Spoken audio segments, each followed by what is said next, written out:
I want to start by informing the public that the Inspector General of Police has continued to issue very strict guidelines on safety and health to police officers at all stations, reminding them to ensure that while carrying out their policing duties amidst these new threats of the Ebola virus, they should ensure safety and health guidelines at all stations are complied with.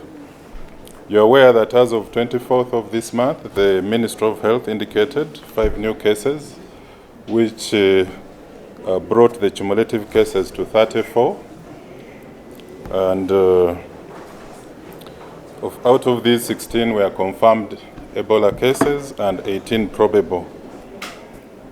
In addition, they indicated a total of 21 cumulative deaths. 4 have already been confirmed and 17 are still probable to have occurred. Although the speed of transmission is still slow in Mubende, Chegegwa and Kasanda, we want to inform all police officers and the public that Ebola is a contagious disease that can spread fast through any direct contact with blood or body fluids of an infected person. It's encouraging that so far there are no cases in Kampala registered as yet, but you know that Kampala is the central business district of this country, and that means if we register any cases, then the fact that many people come to Kampala and move out, it can be an area of transmission. So we continue to pray that the Ministry of Health contains it before it gets there. Our police health services has crafted a comprehensive emergency preparedness plan for all police stations, particularly those in Wamala region, which takes Mubende, Mitiana, Chiboga, Chankwanzi, and also now Rwenzori West, where we have Chegegwa and the other neighboring districts. So the guidelines have been that our officers should do like the guidelines that we've been observing under COVID. We've tasked all police officers to ensure that they practice proper hand hygiene by promptly washing or sanitizing, washing with jik and soap, or sanitizing after coughing, sneezing, or physically interacting with others.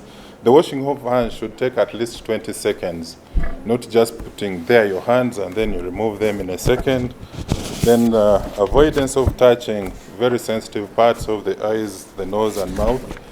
These are reminders that we've been through, but are very relevant because we tend to see people relax and take things for granted until the disease is inside their house. Covering the mouth and nose, and then avoiding physical contact with others, and that is why we gave instructions on decongesting the police cells and the number of cases registered at the station. We've instructed officers, especially in these areas with cases, Mubende, Chegegwa, Kasanda, to decongest the stations as much as possible. We still have the situation as normal in the many other stations and police posts. We have about 1,600 police stations and police posts countrywide. So those other places are still okay, but we are putting emphasis on decongestion of stations and offices so that they try to ensure that there's no spread in stations. Avoidance of sharing items like office items, and even avoiding sharing clothes and shoes which carry body fluids of sweat and saliva and the rest.